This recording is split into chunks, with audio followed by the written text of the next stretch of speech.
Okay, let's get started. Thanks everyone. Welcome. This is day 3 of the MSI plan. We're still doing the clips review because we're not allowed to show the full VODs due to Riot terms of use for content creators. So we're going to go over a collection of VODs and discuss some concepts that happened in games. I do have a lot to say about basically both series.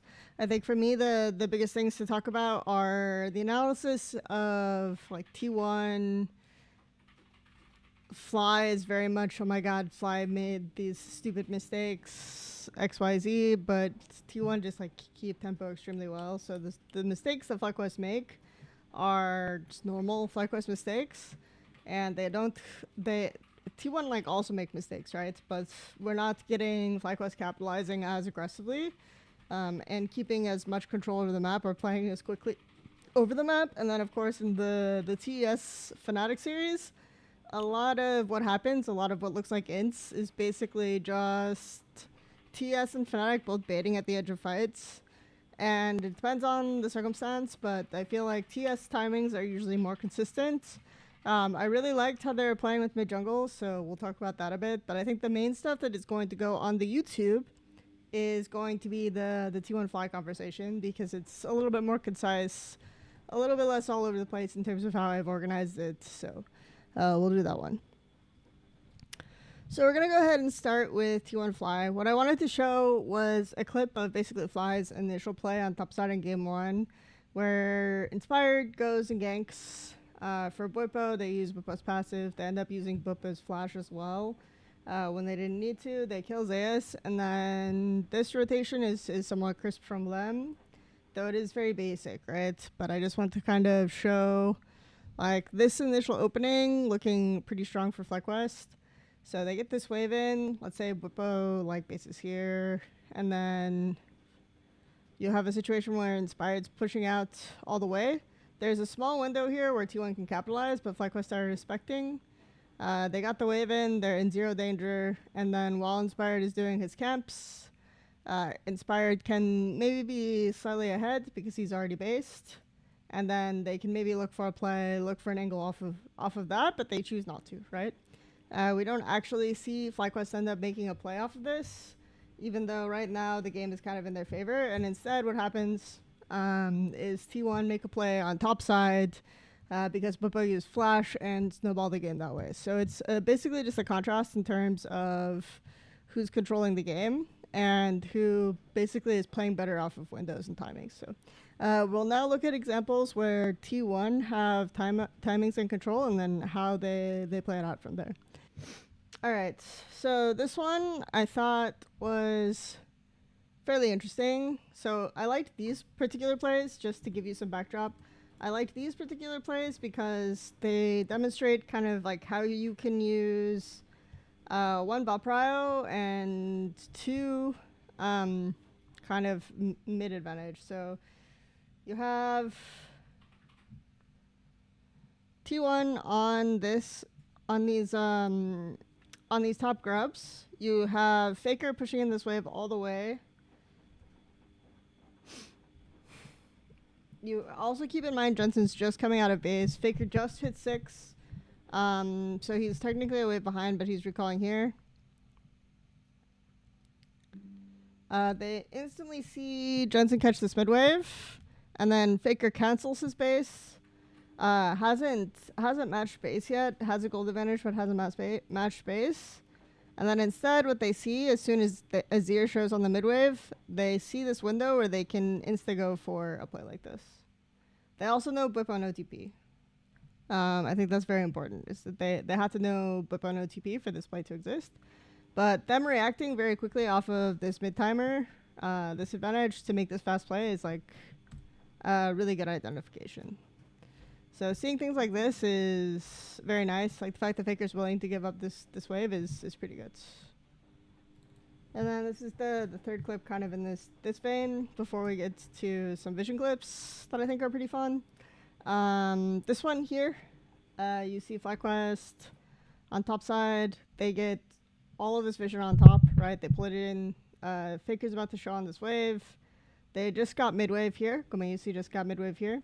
This one I liked because this is a play that you can interpret as being good or bad from FlyQuest. Because if you notice, like very important, they're relatively low on gold. Like they are down like 6k gold. So this is an angle where you're starting to look for windows where you can make like over-index plays on one side of the map or force fights from, even though you're disadvantaged, you want to kind of over-index on one side.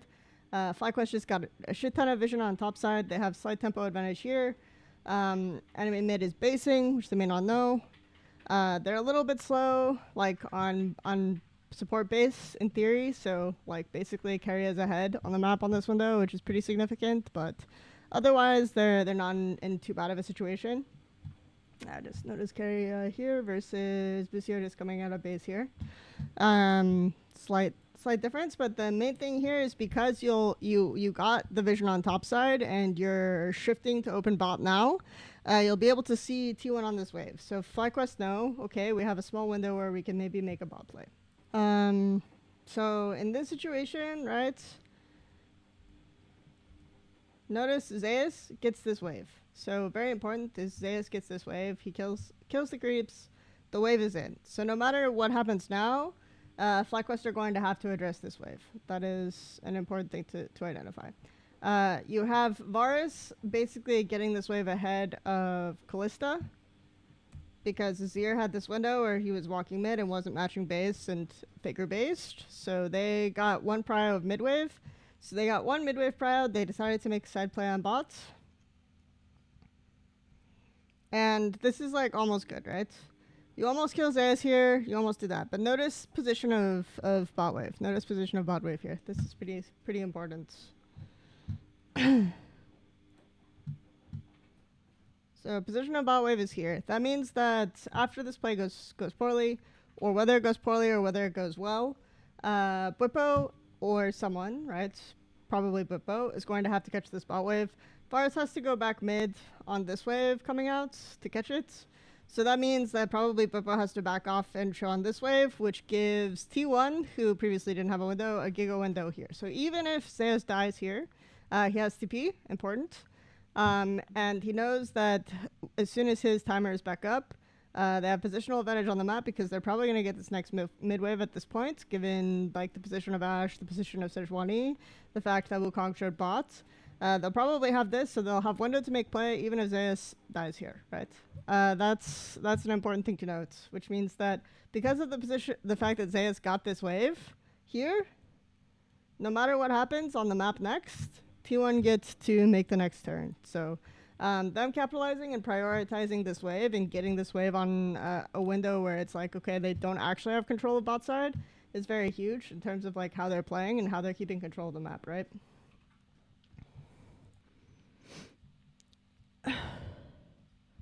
Was there a way to out-macro T1 despite being mechanically mismatched? I mean, you can do that. I don't think this series was about being like mechanically mismatched because we talked about in the first sequence of the game 1 where Bwipo just like randomly blows flash, right? And then they end up forcing like top play on him.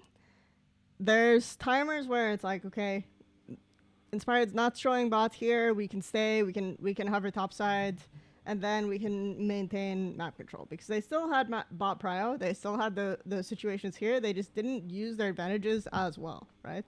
It's not about being just like mechanically better or mechanically worse.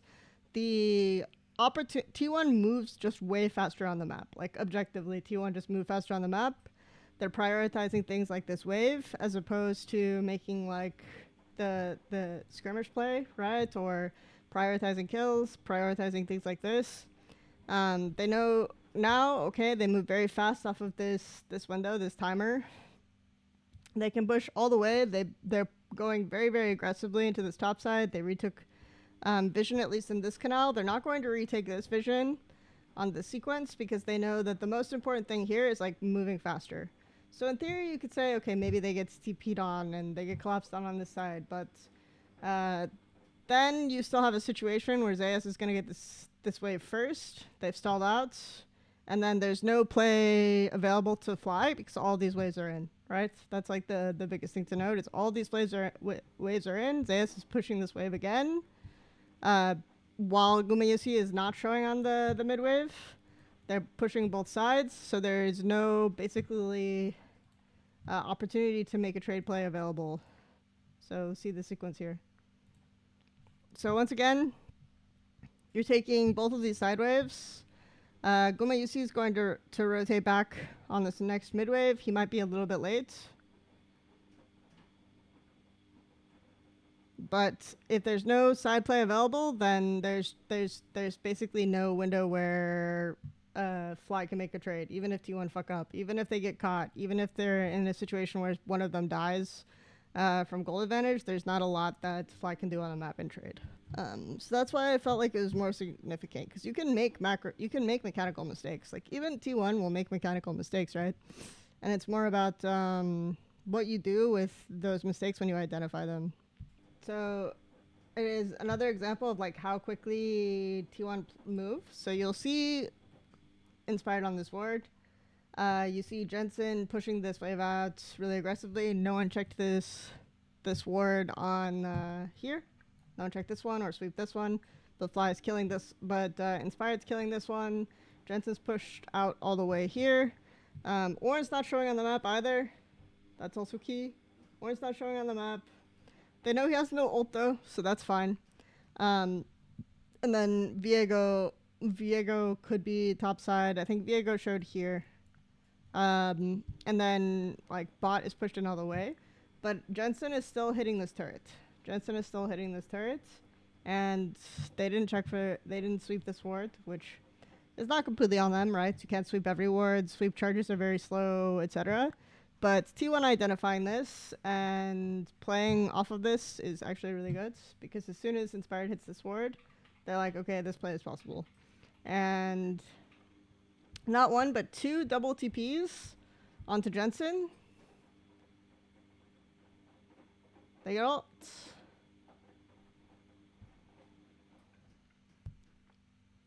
Nice. So nice little play here, just identifying like one moment where they're out of position on the map, which again is like not a mechanical thing. This is a very similar example. I wanted to show it because this is like a pattern play that they do. So Inspired just showed there. They don't know where he is now, so they don't know where he is now, but they saw him in river before. So it's a good, and they saw him in river before, and then if you watch Faker's movement, he walks this way. He scouts here. He sees that he walks here. Reason to believe that like Inspired is in this area, because he just showed here, walking into pit. Sorry, he just showed here, walked into pit. Reason to believe he's like in this area. So since he was on this ward before, likes to look for these mid flanks. Reason to believe he's there again. So this is a window where it's like, okay, we know where Inspired is. We have a pretty good idea where Inspired is. We can move aggressively for another fast play window.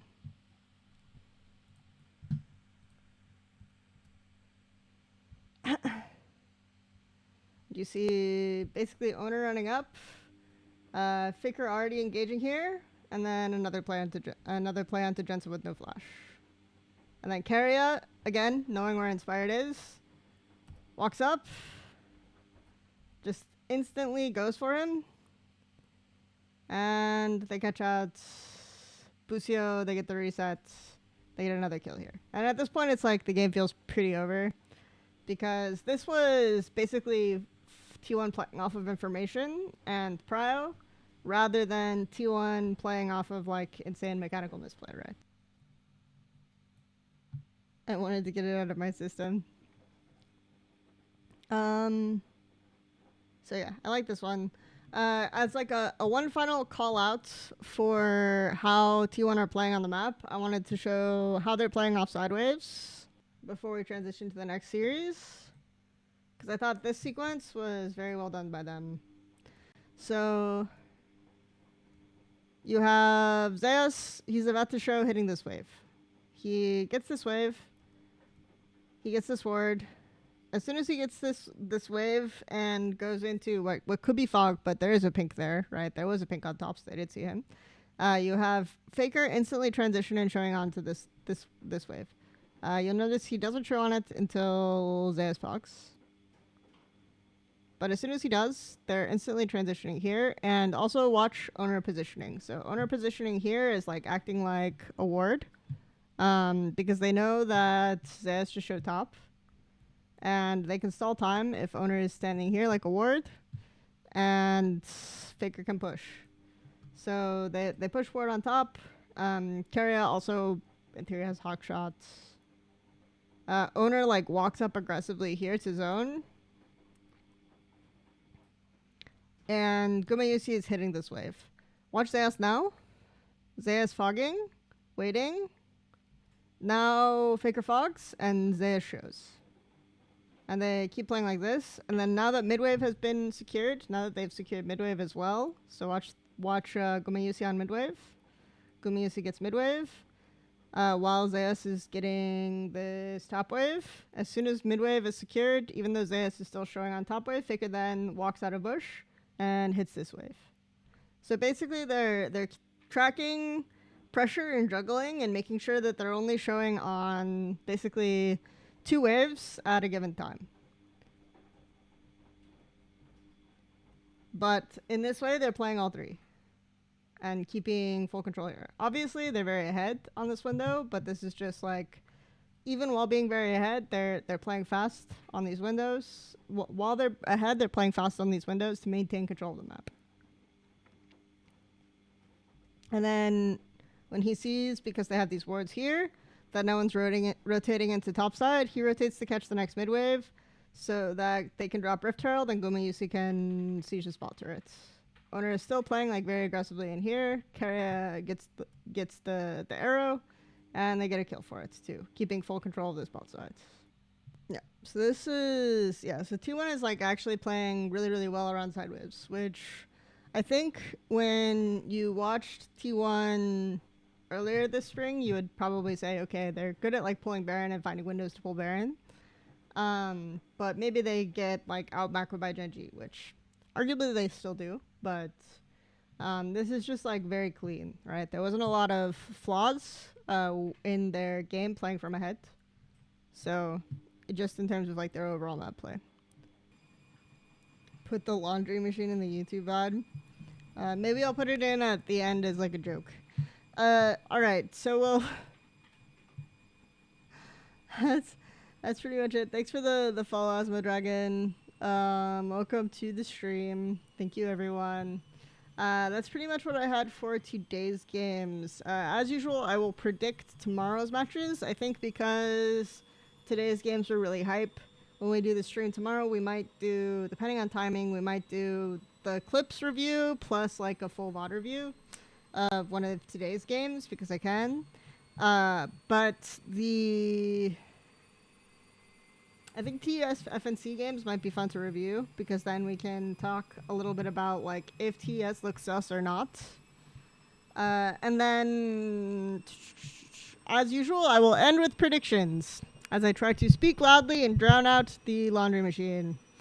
Predictions for tomorrow's games. We have Estral versus PSG. I think PSG 2-1 Estral. I'm going to say PSG 2-1 because I think PSG's bot lane is terrible. And then Loud 2-0 Gam. Those are my predictions. Thanks, everyone. Have a good one, and we will talk again soon. This one was from the last game. This was like one of the later.